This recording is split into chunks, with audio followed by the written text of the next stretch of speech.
ಕಾಶ್ಮೀರ 25ಗೆ ಸ್ವಾಗತ. ನಾನು ಮಾಲ್ತೇಶ್. ನಾನು ಪ್ರತಿಮಾ ಭಟ್. ಬನ್ನಿ ಕ್ಷಣದ 25 ಸುದ್ದಿಗಳನ್ನು ಕ್ವಿಕ್ ಆಗಿ ನೋಡ್ತಾ ಹೋಗೋಣ. ಪ್ರವಾಸಿಗರ ನರಮೇಧ ನಡೆದಂತ ಪಹಲ್ಗಾಮ್ನಲ್ಲಿ ಎನ್ಐಎ ತಂಡ ಕೂಡ ತೀವ್ರ ತಲಾಶ್ ನಡೆಸ್ತಾ ಇದೆ. ಎಫ್ಐಆರ್ ದಾಖಲಿಸಿಕೊಂಡಂತ ಎನ್ಐಎ ಅಧಿಕಾರಿಗಳು ಉಗ್ರರ ಹೆಡೆಮುರಿ ಕಟ್ಟೋದಕ್ಕೆ ಬೇಟೆಗಿಳಿದಿದ್ದಾರೆ. ಗುಂಡಿನ ದಾಳಿಯಾದ ಸ್ಥಳದಲ್ಲಿ ಹಲವು ಸಾಕ್ಷ್ಯಗಳನ್ನ ಸಂಗ್ರಹಿಸಲಾಗಿದ್ದು ವಸ್ತುಗಳನ್ನ ಎಫ್ಎಸ್ಎಲ್ಗೆ ಕಳಿಸಲಾಗಿದೆ. ಇನ್ನು ಪ್ರತ್ಯಕ್ಷದರ್ಶಿಗಳ ಹೇಳಿಕೆಯನ್ನು ಕೂಡ ಎನ್ಐಎ ಟೀಮ್ ದಾಖಲಿಸ್ತಾ ಇದೆ. ಕೇಂದ್ರ ರಕ್ಷಣಾ ಸಚಿವ ರಾಜನಾಥ್ ಸಿಂಗ್ ಅವರ ಮನೆಯಲ್ಲಿ ಮಹತ್ವದ ಸಭೆ ನಡೆದಿತ್ತು. ರಕ್ಷಣಾ ಪಡೆಗಳ ಮುಖ್ಯಸ್ಥ general Anil Chauhan, BSF DG Daljit Singh ಭಾಗಿಯಾಗಿದ್ರು. ಪಾಕಿಸ್ತಾನಕ್ಕೆ ತಕ್ಕ ಉತ್ತರ ಕೊಡೋದಕ್ಕೆ ಈ ಹೈ ವೋಲ್ಟೇಜ್ ಸಭೆಯಲ್ಲಿ ಚರ್ಚಿಸಲಾಯಿತು. ಜಮ್ಮು ಕಾಶ್ಮೀರದ ಬಂಡಿಪೋರಾದಲ್ಲಿ ಉಗ್ರನ ಮನೆಯನ್ನ ಸೇನೆ ಧ್ವಂಸಗೊಳಿಸಿದೆ. ನಾಸ್ ಕಾಲೋನಿಯಲ್ಲಿರುವಂತಹ ಒಂದು ಮನೆಯನ್ನ ಸಂಪೂರ್ಣವಾಗಿ ನೆಲಸಮ ಮಾಡಲಾಗಿದೆ. ಅವಶೇಷಗಳ ಅಡಿ ಮನೆಯ ವಸ್ತುಗಳು ನಜ್ಜುಗುಜ್ಜಾದವು. ಉಗ್ರನ ಕುಟುಂಬದವರು, ಸಂಬಂಧಿಕರು ಅವಶೇಷಗಳ ಕೆಳಗಿದ್ದಂಥ ವಸ್ತುಗಳನ್ನ ಒಂದೊಂದಾಗಿ ಆರಿಸಿಕೊಂಡರು.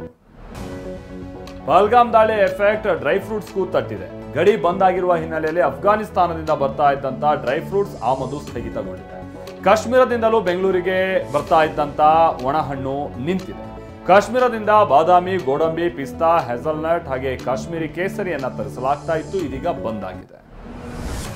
ಭಾರತದಲ್ಲಿ ನೆಲೆಸಿರುವ ಪಾಕ್ ಪ್ರಜೆಗಳ ವೀಸಾ ರದ್ದಾಗಿದೆ. ಪಾಕ್ಗೆ ತೆರಳೋದಕ್ಕೆ ಇವತ್ತು ಕೊನೆಯ ದಿನವಾಗಿದೆ. ದೇಶ ತೊರೆಯೋದಕ್ಕೆ ಪಾಕ್ ಪ್ರಜೆಗಳಿಗೆ ನೀಡಿದ್ದ ಗಡುವು ಇವತ್ತು ಮುಕ್ತಾಯಗೊಳ್ಳಲಿದೆ.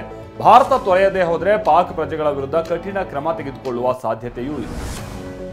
ಉಗ್ರರ ದಾಳಿ ಖಂಡಿಸಿ ಕಾಶ್ಮೀರದ ಪಹಲ್ಗಾಮ್ನಲ್ಲಿ ಬೃಹತ್ ಧರಣಿ ನಡೆಯಿತು. ಗುಜ್ಜರ್, ಬಕರ್ವಾಲ್ ಸಮುದಾಯವು ತ್ರಿವರ್ಣ ಧ್ವಜವನ್ನ ಹಿಡಿದು ಪ್ರತಿಭಟನೆ ನಡೆಸಿತು. ಪಾಕಿಸ್ತಾನದ ವಿರುದ್ಧ ಘೋಷಣೆ ಕೂಗಿ ಆಕ್ರೋಶ ವ್ಯಕ್ತಪಡಿಸಿದ್ರು. ಇನ್ನು ಶ್ರೀನಗರದ ಲಾಲ್ ಚೌಕ್ನಲ್ಲಿ ವ್ಯಾಪಾರಿಗಳು, ಎನ್ಜಿಒಗಳು ಹಾಗೆ ವಿದ್ಯಾರ್ಥಿಗಳು ಪ್ರತಿಭಟನೆ ನಡೆಸಿದ್ದಾರೆ. ಪಹಲ್ಗಾಮ್ ಉಗ್ರ ದಾಳಿಯನ್ನ ಅಮೆರಿಕದ ರಾಷ್ಟ್ರೀಯ ತನಿಖಾ ಸಂಸ್ಥೆಯಾದ ಎಫ್ಬಿಐ ಕೂಡ ಖಂಡಿಸಿದೆ. ಎಫ್ಬಿಐ ನಿರ್ದೇಶಕ ಖಾಶ್ ಪಟೇಲ್ ಆಕ್ರೋಶ ವ್ಯಕ್ತಪಡಿಸಿದ್ದು ಭಾರತಕ್ಕೆ ಬೆಂಬಲವನ್ನ ಘೋಷಿಸಿದ್ದಾರೆ.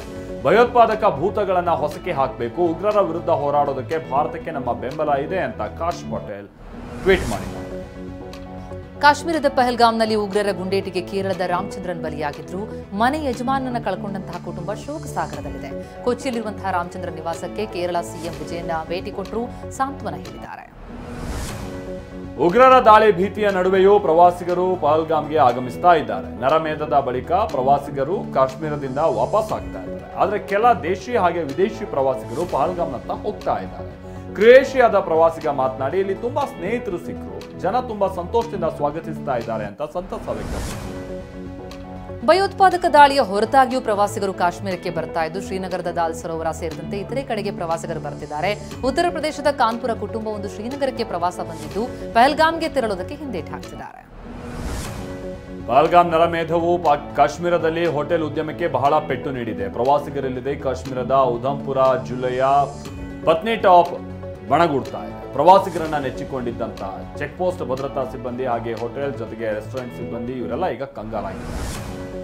ಜಮ್ಮು ಕಾಶ್ಮೀರದ ರಾಂಬನ್ ಜಿಲ್ಲೆಯ ಜನಪ್ರಿಯ ಗಿರಿಧಾಮಗಳಲ್ಲಿ ಪ್ರವಾಸೋದ್ಯಮಕ್ಕೆ ಪೆಟ್ಟು ಬಿದ್ದಿದೆ. ಪ್ರವಾಸಿಗರಿಲ್ಲದೆ ವ್ಯಾಪಾರಿಗಳು ಕಂಗಾಲಾಗಿದ್ದಾರೆ. ಪ್ರವಾಸಿಗರು ಮಾಡೋ ವ್ಯಾಪಾರದಿಂದಲೇ ನಮ್ಮ ಜೀವನ ನಡೀತಾ ಇತ್ತು. ಉಗ್ರರ ದಾಳಿ ಬಳಿಕ ಯಾರೂ ಬರ್ತಿಲ್ಲ, ಜೀವನ ನಡೆಸೋದು ಹೇಗೆ ಅಂತ ಬೇಸರ ವ್ಯಕ್ತಪಡಿಸಿದ್ದಾರೆ. ಪ್ರವಾಸಿಗರ ಸ್ವರ್ಗವಾಗಿದ್ದ ಗಿರಿಧಾಮ ಪಟ್ನಿಟಾಪ್ ಸಂಪೂರ್ಣವಾಗಿ ನಿರ್ಜನವಾಗಿದೆ. ಹೋಟೆಲ್ ವ್ಯವಸ್ಥಾಪಕ ರಾಜೇಶ್ ಠಾಕೂರ್ ಆತಂಕ ವ್ಯಕ್ತಪಡಿಸಿದರು. ಏಪ್ರಿಲ್ ಆರಂಭದಲ್ಲಿ ಹೋಟೆಲ್ಗಳು ಭರ್ತಿಯಾಗಿತ್ತು. ಉಗ್ರರ ದಾಳಿ ಬಳಿಕ ಈಗ ಯಾರೂ ಬರ್ತಾ ಇಲ್ಲ.